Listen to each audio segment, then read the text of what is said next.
Hi, today I'm reviewing the Bobbi Brown Luxe Liquid Lip High Shine. And if you want to help me keep this channel independent, please check out my products at the Amazon link below. So, I've been kind of getting into a lot of the Bobbi Brown brand recently. I've tried some of their skincare products and I was pretty impressed with them, and their makeup products are pretty darn good, and a lot of good lipsticks, and this new one came out, so I thought I'd pick it up, and the shade I picked out is shade 3, which is Italian Rose. And it's kind of a liquid lipstick line, and most of the shades are, I would say, plums, tans, browns. So I'm going to let you guys know my thoughts on it based on my Sarah score scale. So my first criteria is packaging, and it definitely has a luxe feel. It's heavy, so if you're going to carry it in your purse, it's a little heavy. But it definitely has a nice feel to it, and has a nice applicator on it as well. So it's got a doe foot applicator. It does make the application a little messy, so you're probably going to want to wipe off on the sides a little bit. But they've done a pretty nice job with the packaging. I'll apply this in a minute so you can see how that looks. My second criteria is alcohol, and this does not contain denatured alcohol, which is a very good thing. However, on to my third criteria, which is fragrance. It does contain fragrance. It's near the end of the ingredient list, but the fragrance and the taste are just a little bit off-putting to me. It doesn't have like that nice vanilla taste scent to it. It doesn't even have a floral scent. It's got more of a like a plasticky, chemically taste to it.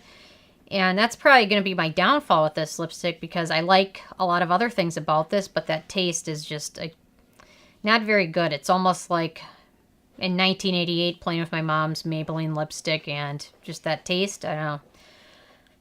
So my fourth criteria is the manufacturing location, and let me double check where this one was made. This one is made in Italy.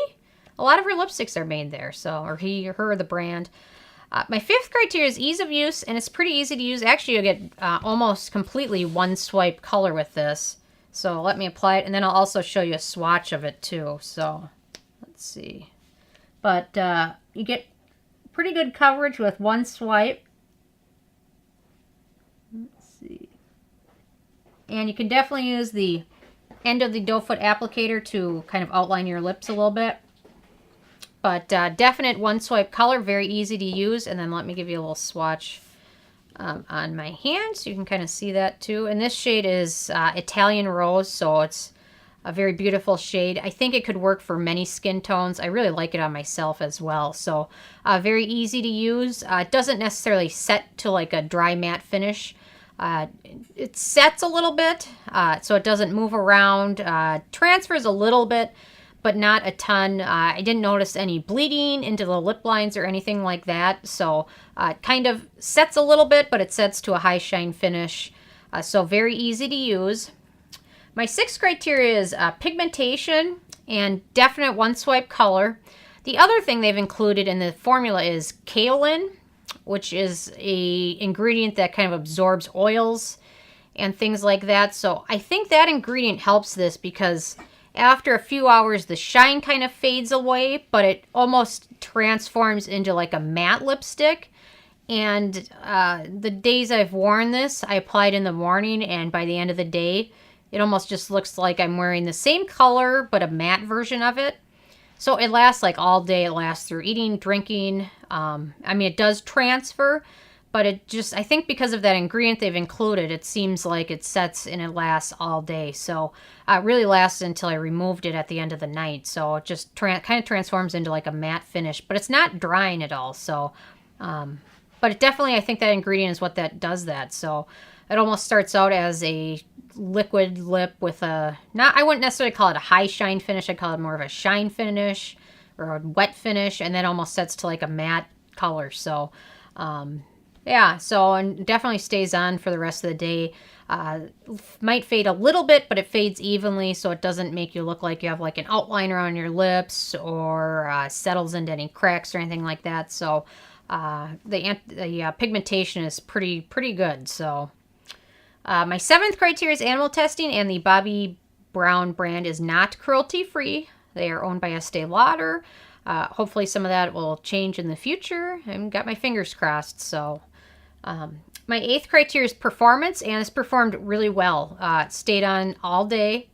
It lasted through eating, drinking, transfers, but it doesn't necessarily completely fade off. So But very wearable colors, no bleeding, creasing. And I really like the fact that I can put this on in the morning, and then at the end of the day, it just looks like I'm wearing a nice matte lipstick. So just wish they could fix that taste, because that would probably be my biggest dislike about this product, is that it just has that chemically taste that I just, that would be like, if I put it on in the morning, I'm like, do I want to deal with that taste? Eventually fades when a lot of the lipstick kind of fades, but I just don't like that taste. So my 9th criteria is the price, and this is the full size, which is 0.2 ounces, and it sells for $37, which is, I think, the price of every single full-size lipstick that the Bobbi Brown brand sells is, I think, $37. So definitely nice, because a little bit goes a long way, so you'll get a lot of wear out of that. And then on to number 10, which is the It Factor. And had this not had that taste to it, I probably would have given it to the It Factor. My other thing is that I wish there were a greater variety of shades, and perhaps they'll, if this sells well, they'll introduce more shades. But for the most part, you get berries, plums, and brown shades. There's really nothing super bold or different or unique about it. So, but very wearable shades for all skin tones, I think. So overall, it's got a 6 out of 10, and my biggest concern is that taste again. So otherwise, the performance is spot on. Very pigmented, nice lipstick. So anyway, I'm interested if you guys have had a chance to check this out yet or not, or if you've tried any of the other Bobbi Brown brand lipsticks.